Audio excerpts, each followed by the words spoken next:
Welcome to the Experience Darden podcast. I'm your host, Brett Twitty, and you are listening to a new episode. On this episode, we explore the topic of entrepreneurship here at the Darden School of Business with a conversation with David Touve.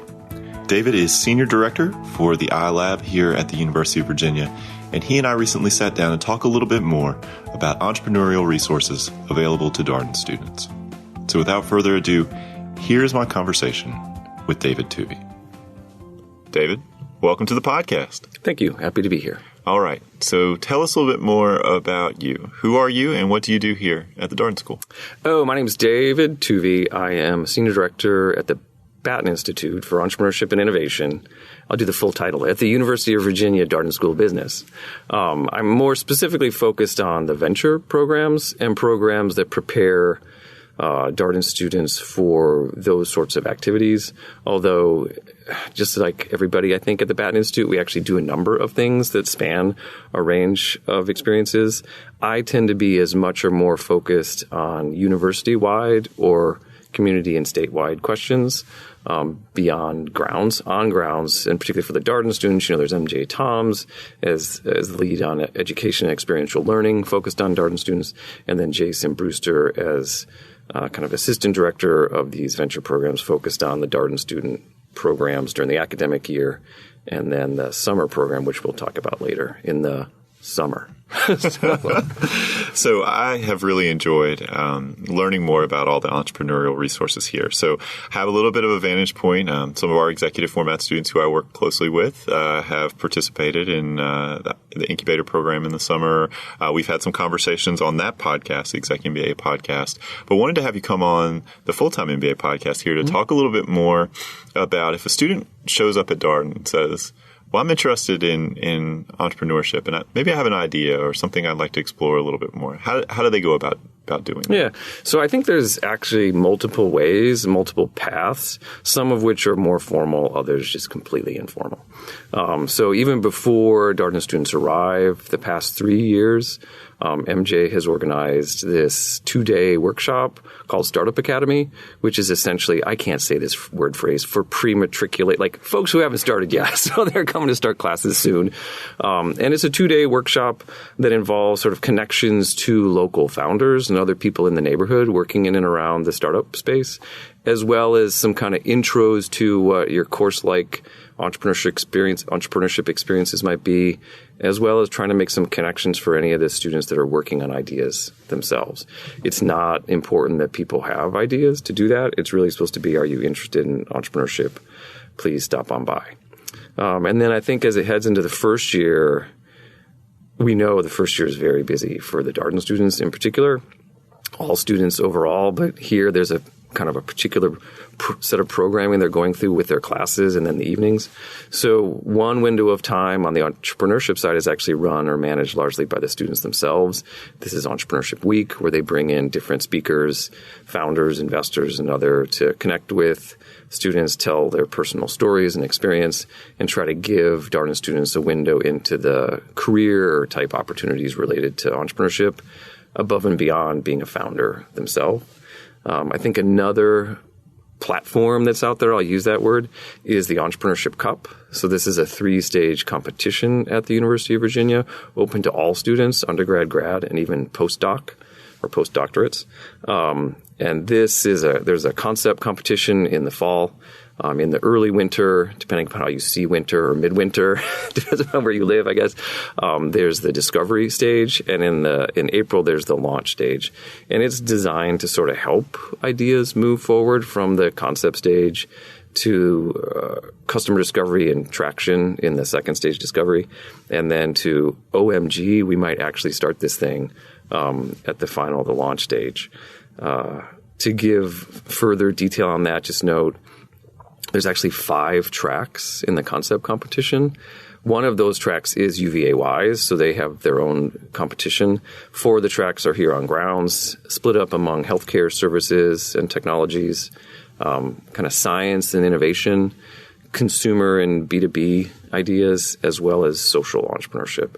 And students can apply to one of the 4 tracks technically, since we have to have a million rules because it's a competition, students can actually apply to any and all of the tracks. They just can't submit the same idea to multiple tracks and go fishing, essentially.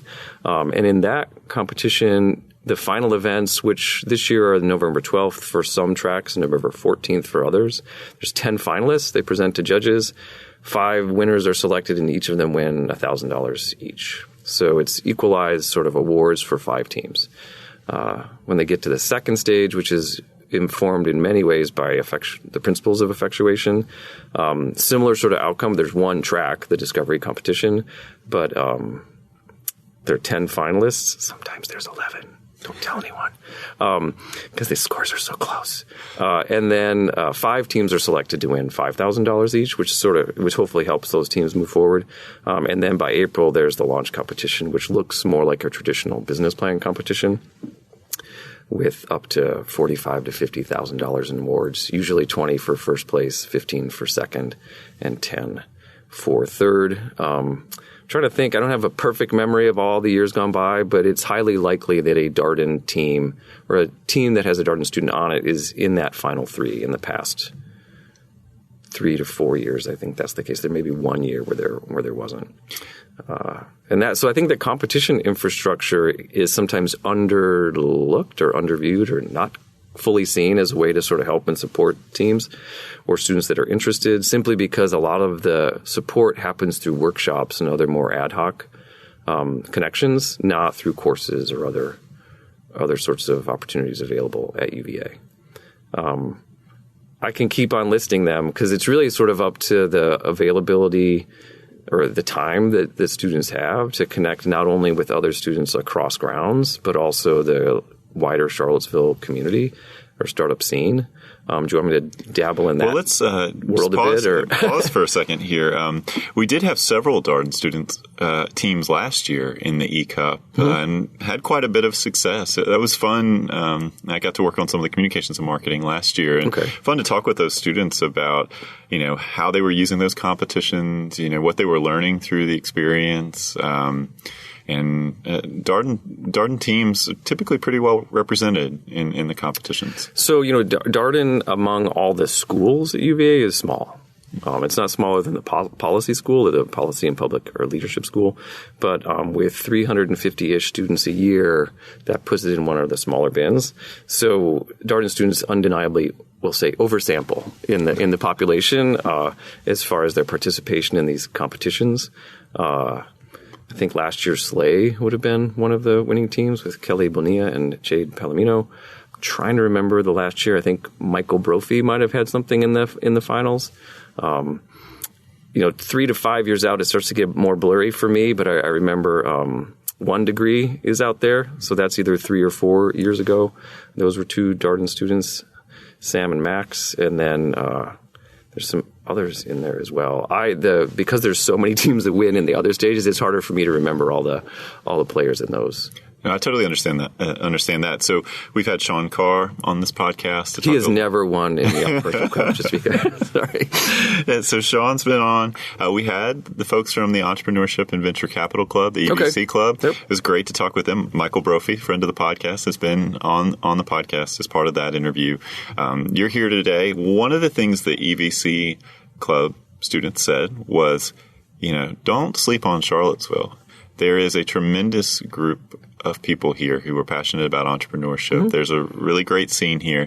And the thing that you have as a Darden student is access. You can get in touch with people. You can get a meeting with people. You can get in front of people pretty quickly here. Mm-hmm. So I would agree completely, actually. There's different organizations in town that have a regular cadence of events that I think Darden students would be wise to plug into. We usually see 1 or 2, but not too many at these events. One is Seville BioHub. This is a monthly event that involves kind of some networking, a panel discussion of various topics. The next topic is ag tech.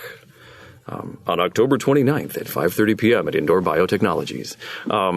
And then CBIC events, whether it's Tech on Tap or certain of their Tech Night takeovers, these can be panel discussions when it's the Tech Night takeover events.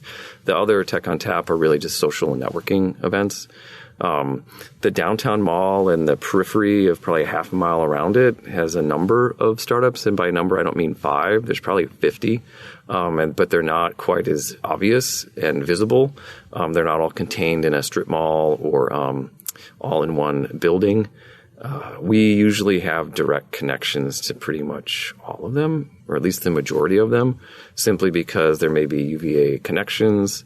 We're already participating or joining different events, or we're enlisting them to help us run our own programs. So, for example, we started a new accelerator in town, and local founders are the first wave of selection as part of that process. So we're able to make a pretty solid number of connections, I think, for Darden students if they ask. And in fact, I'll let MJ speak more deeply about the acronyms like BVIP, but these are also pathways to not only connect with the local scene, but become engaged in it over a summer, work with a startup in the area, and see how much you can learn over that summer. That was one of the arguments for why Charlottesville from the students is if you're in a bigger metro area, it's harder to plug in to everything. It's harder to figure out what's going on. It's certainly harder to get a meeting with people. So and bigger, I mean, Charlottesville is not the smallest city we've lived in, but we'll call it the second smallest. For me, it would have been New York, Chicago, San Francisco, LA, Sydney. And then from there, the smallest city would have been Nashville, which is a big city. So, yeah, it's definitely more approachable. Everything is very approachable here. We have a small workspace that we share with others downtown, so we're also kind of embedded in that environment now. And what's quirky about that location is I know when I walk to the front window, I can just sort of glance a little to my right, and there's Citizen Burger, and over it are 2 startups founded by Darden alumni, so Lumen as well as Archimedics. And I look to my left, and just a little bit down the block, second floor as well, is another startup founded by Darden alumni, and this is now called Social Safeguard or Safeguard Cyber. That's Ottavio Frere and Jim Zaffoletti. So even when you're there, I think when you're walking the main level of downtown mall, it seems like it's just a bunch of restaurants and sort of clothing shops, when really there's a number of startups on the second, sometimes third levels, law firms, hedge funds. Like the downtown space is a little different than I think people see it at first. There's 1 or 2 co-working spaces, and it was intriguing to me because as we started to look for space and connect with people with space, it sort of became apparent to me that the entire downtown mall was like the largest co-working facility I'd ever been in. You can find lots of small spaces, and there's so many companies working in and around there. And it's, 5 block. It's not a long walk, we'll just say. Now, for Darden students, it's somewhat inconvenient as a destination. There's no bus that takes you directly there. But I hear there are these rideshare companies, and sometimes there's parking, and I bet you they would work. If you take a scooter, however, please do wear a helmet. We would appreciate that. Yes, the scooters have arrived in Charlottesville. Oh, yes. You can take the number 7 bus from Barracks Road Shopping Center. I say this as a public transportation enthusiast. All right. So, yes, and you can take the North Grounds shuttle over to Main Grounds and enjoy a very lovely walk right down Main Street. Or just take the trolley. Yeah, either way. Goes either way. Free trolley, emphasis on. And I'm trying to think of other ways Darden students could connect with kind of the local startup scene.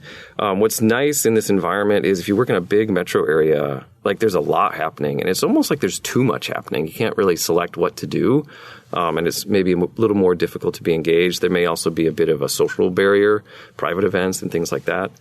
Here, everything's much more open. In the spring with the Tom Tom Festival, essentially the downtown mall becomes a mix of a festival and then a series of conferences.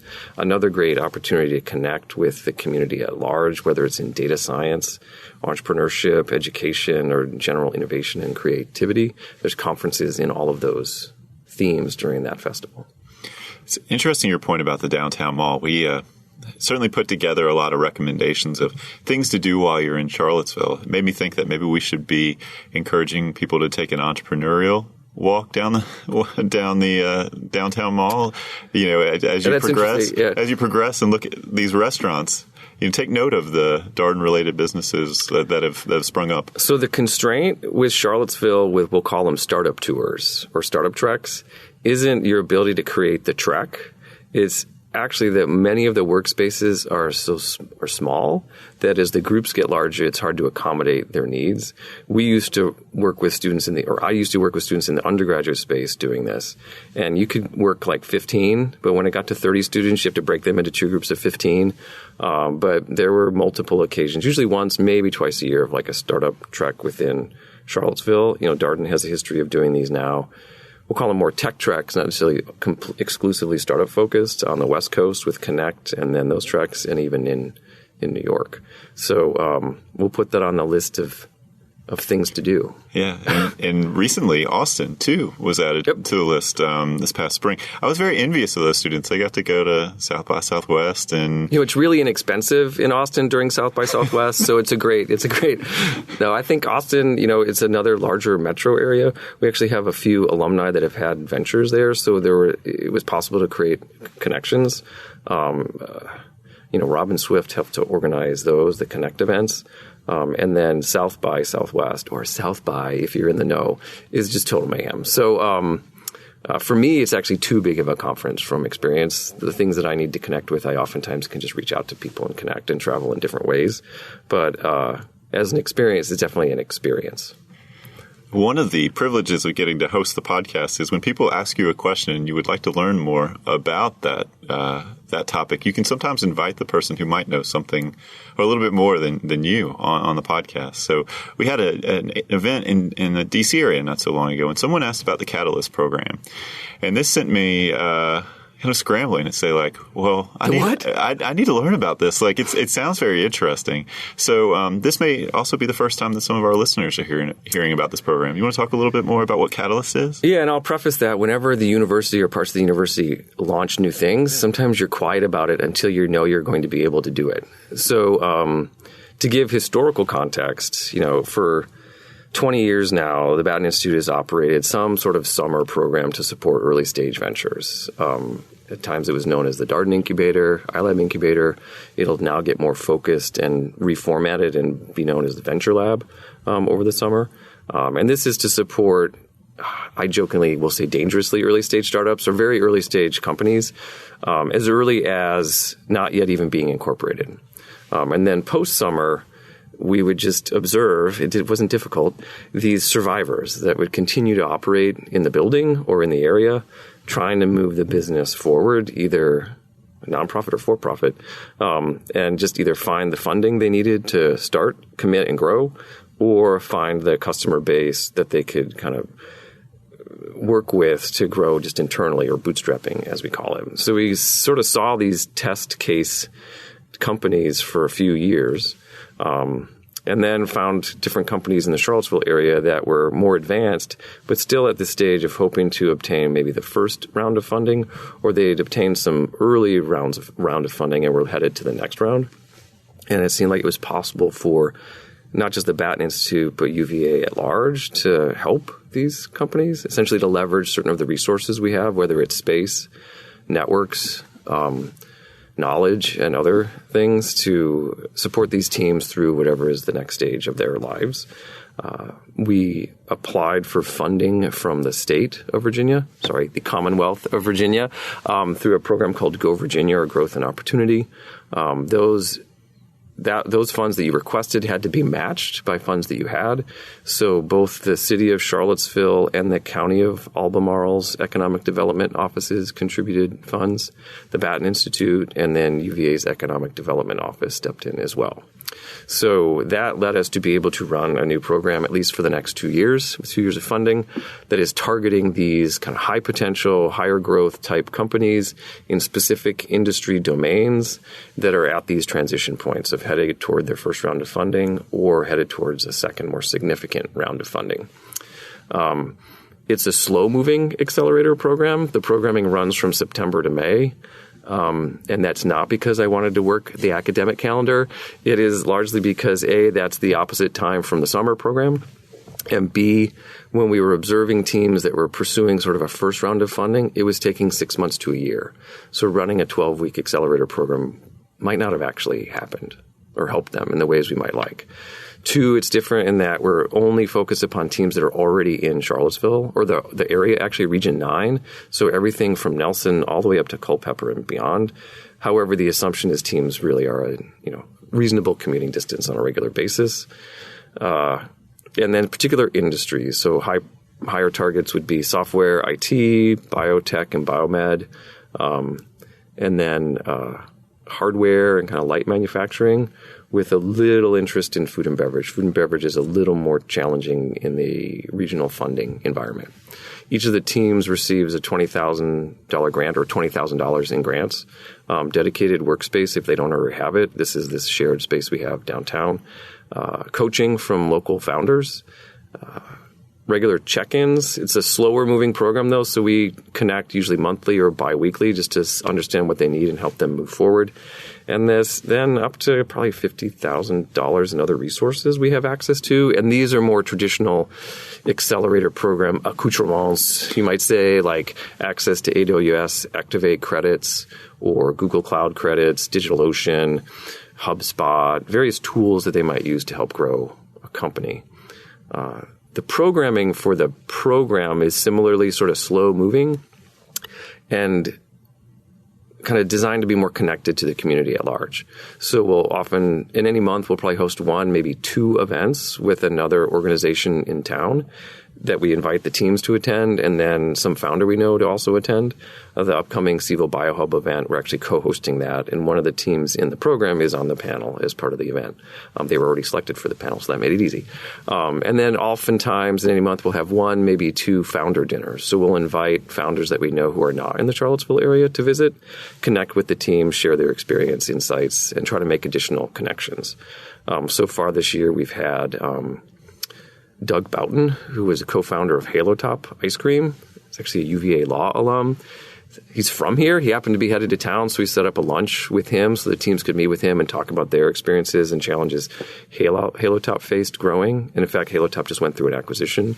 And then most recently, we had a person by the name of Alex Wu, who is another alum, UVA Commerce, who's now a co-founder, part of the founding team for a company called Next, but people will know it by the app called Home Court, which is an app where you essentially set your phone down, something stable, and have it film you or watch you play basketball. It then gathers statistics all about your play. So the shots you took, from where on the court, the angle of your shot, all of these stats, and then provides you with those statistics to help you get better.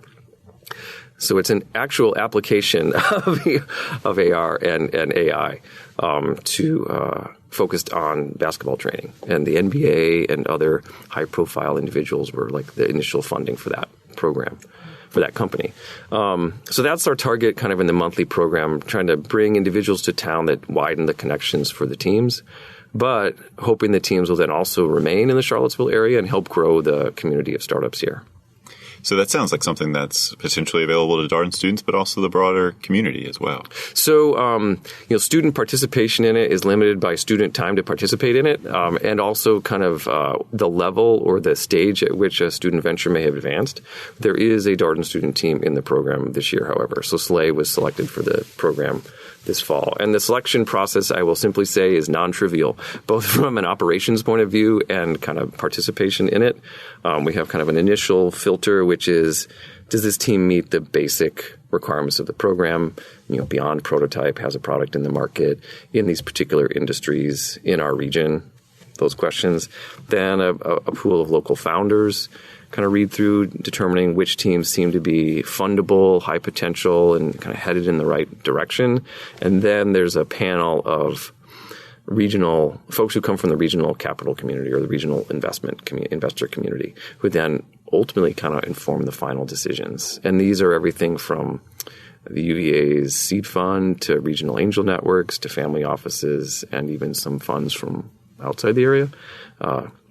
The goal being to find founders in town that can support these teams and make sure there's alignment, because if we can't really support a team, we might not do as well as we'd like as a program, and to find sources of capital that are interested in the teams, because if we're unable to find or help the teams find funding, then we sort of similarly leave them in a situation that's not as good as if we were able to find funding for them. Yeah, so we were uncertain as to whether a student team would make it through that process, and one did, so yay. That's awesome. What's interesting too about this group, because it's it's targeted to the community at large, regardless of affiliation. Its sample group are definitely a little bit older. So when we had dinner last time, the individuals at the table probably had, not at the table, but families. And I knew there were 7, if not up to 10 kids engaged. And for normal programs that you run around a university, the teams you're working with don't have children. So here they were, managing life, these startups, maybe a side gig, and trying to move their ventures forward. So we talked about the first year and the ECUP and the way students can engage with entrepreneurial interest during the first year. Second year, where do you see students spend their time? I mean, obviously the program we just discussed, potentially an opportunity. I mean, the folks in Slay are in their second year. So let's see. So between the first and the second years, there's what was the incubator program, now known as Venture Lab, that teams can apply to.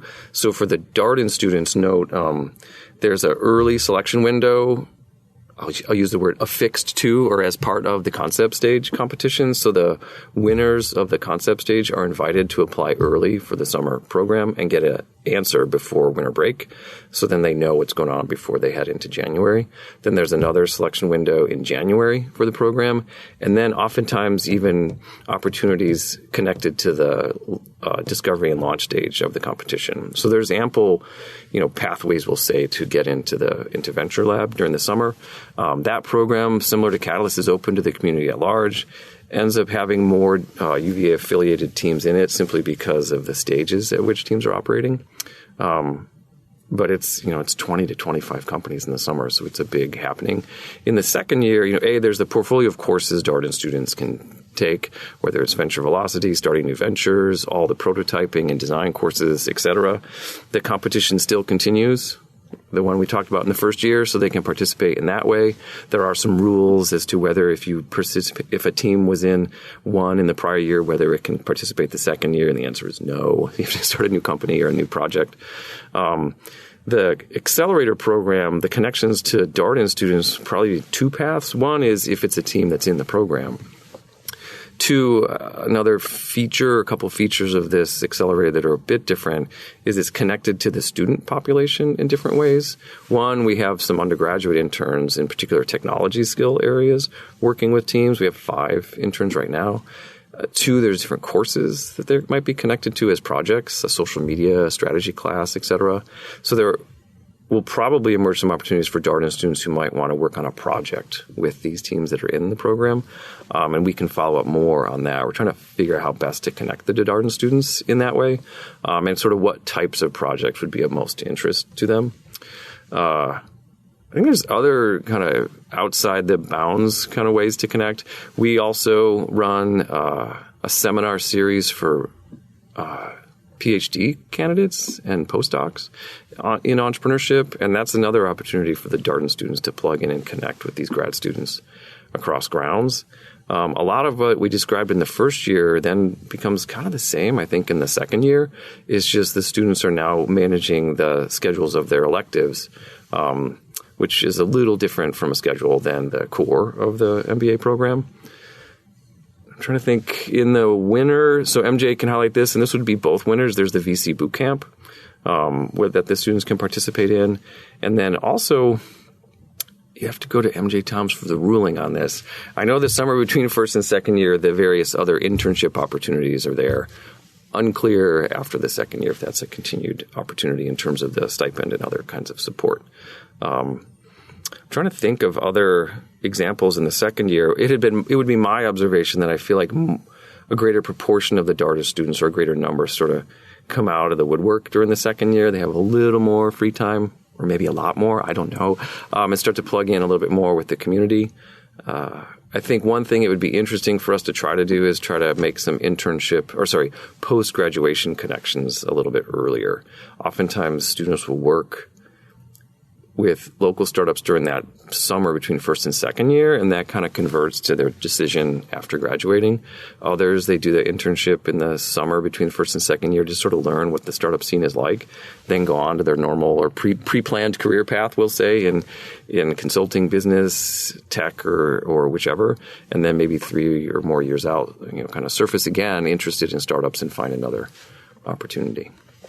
Well, we got to get MJ Toms on this podcast. She obviously. Oh, yes, you do. She's fantastic. She's been on the Exec MBA podcast. We got to get her on this one because there's so much to talk about. Robin Swift is also another person that she's based in San Francisco, so logistically maybe a little bit more complex, but someone who's obviously doing tremendous work as well, building bridges and relationships for students who are interested in this kind of work. Yeah, what I would say, students should recognize here is a lot of these resources have been around for a while. The Batten Institute has been doing this for a long time, almost 20 years on certain of the programs and 10 to 15 on others.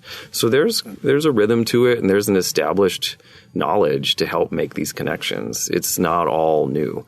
There are certain things that are new that I think Jason will talk about when he comes on the show, like the venture projects or VPX, and then this shift in the summer program. But even those are kind of variations of things that were happening in certain ways, but now just get more formalized as we start to see how they should work as a program or as another opportunity. Well, I never miss a promotional opportunity. Just to give people a little bit of a reason to tune into that conversation with Jason, you want to talk just a touch about VPX and what it is? I remember when I got the email about it, I was like, this is incredible.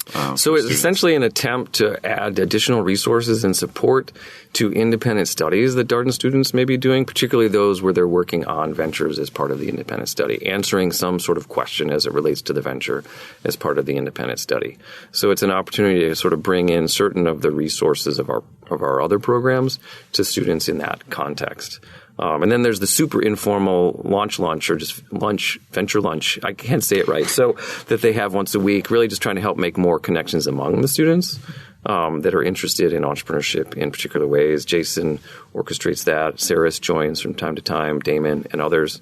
So I think those start to you can see then the portfolio sort of shifts from programs that are really formal, have selection processes and et cetera, to kind of slightly less formal and then to informal as a way to support kind of the full range of Darden student interest in entrepreneurship.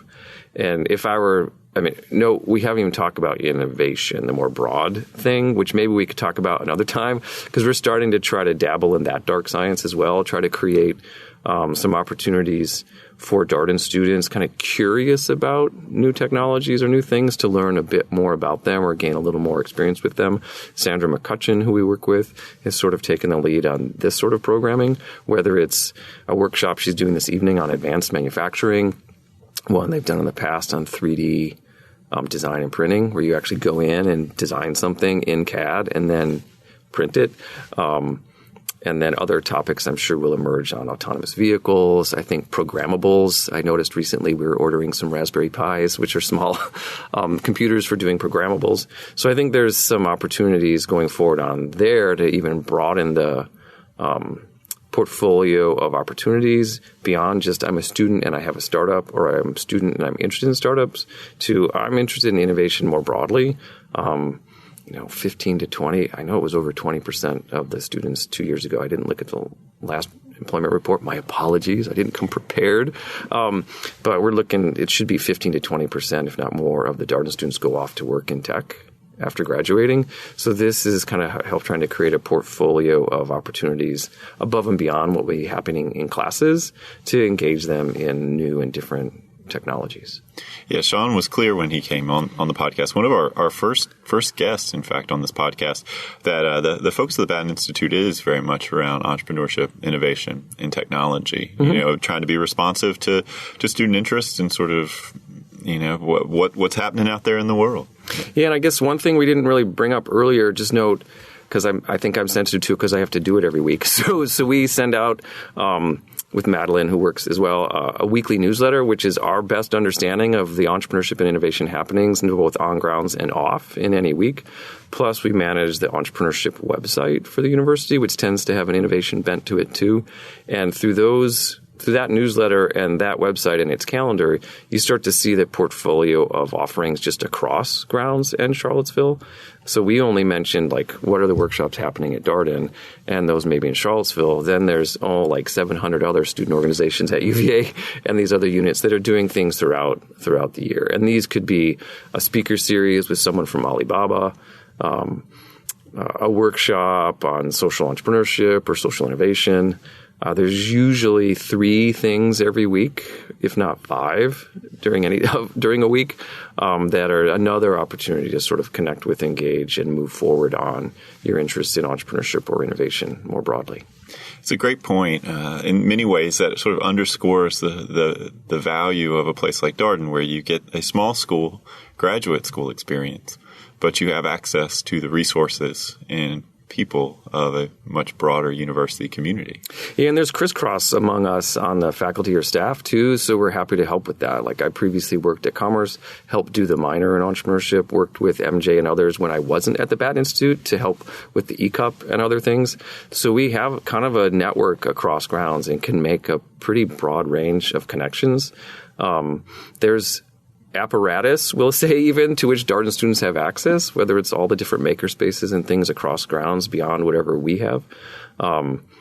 There's, other students, other student programming, different faculty projects that are happening, are sort of the university's licensing and ventures group or tech transfer office. We're extremely connected to them and the projects and the companies with which they're working. These are additional opportunities for Darden students. More curricular now by way of the Seed Fund course, but also extra or co-curricular in terms of the events that they orchestrate and then the companies or projects that they have. I know they recently ran a workshop, and we'll do another one in January also, kind of on commercialization. They did a workshop on commercialization sort of from the licensing perspective. Like, let's go look through some inventions or disclosures that we have from the faculty. Which of these seem to be high potential, such that we'd even pursue a patent or multiple patents around them, kind of market analysis meets science. And then in January, we'll do a 2-day or 3-day boot camp on commercialization from the point of view of the early stage company that wants to commercialize some invention from the university, whether it's the faculty involved or somebody else or a mix of the two. So that's a whole other layer, right, which is the commercialization of the science that's happening in and around the university. And we've had Darden students involved with the Seed Fund. Mm-hmm. That's been kind of fun to talk with people about. You see that pop up in the second year for folks. So I'm vetting ideas at the Seed Fund. Yeah, and for us, running Catalyst, we'll have, because the Seed Fund can invest in faculty, staff, student, alumni, and also, we'll say, Batten Institute affiliated programs. We'll have teams in Catalyst that'll be being due diligented, we'll say, by the Seed Fund and the Darden students there. So it's great because you can start to see all these different connections that are possible when you put these programs together without actually moving lots of things around. So like, a faculty member that's over at this school, they run a course on social media strategy. Hey, let's connect some teams that we have with that faculty in that class. We did it last year for 3 teams, and it worked out great. Here's, some teams that we have that we'll connect them with the Seed Fund because we know that that'll lead to connections with Darden students and some additional kind of insights that those projects can lead for the teams themselves. These are all things that are happening, and it's like just taking a string and just connecting to things that weren't connected before.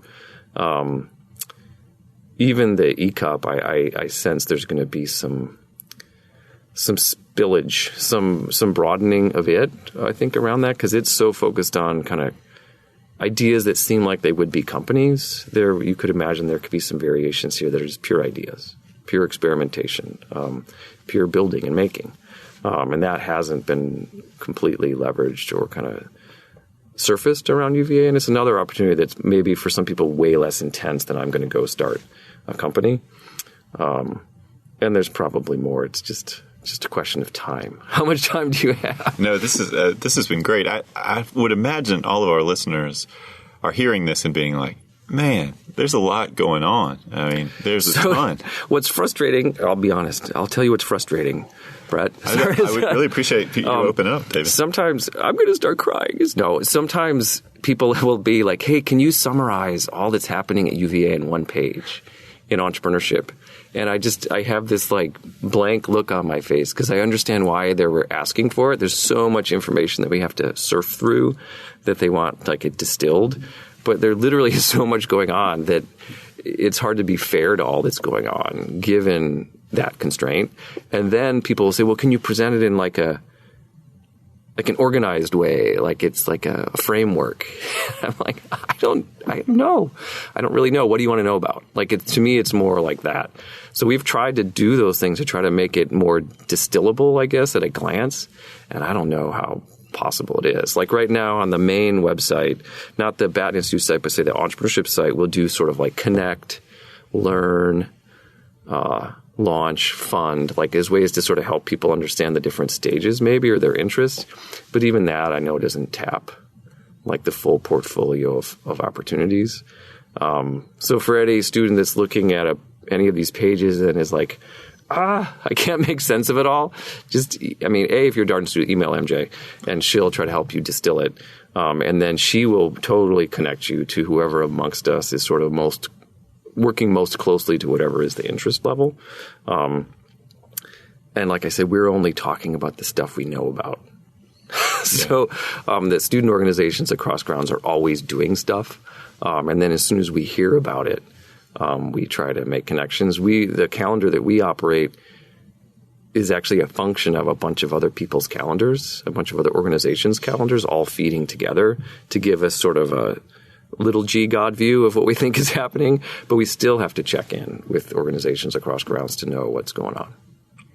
Well, David, this has been, I always learn something from these conversations. Thanks for detailing the many things that are happening here. Obviously, hopefully the big takeaway for any student is that if you are passionate about entrepreneurship, innovation, technology, you want to make some connections, you want to explore, there's a lot one can do here. Oh, there certainly is. Keeps me busy. Well, thanks for your time today. Thank you. And that was my conversation with David Touve, Senior Director of the iLab at the University of Virginia. As always, if you have any comments, suggestions, requests, anything you'd like for us to cover here on the podcast, we're all ears. We can be reached at Darden, that's DARDEN, at virginia.edu. And until next time, thanks for listening.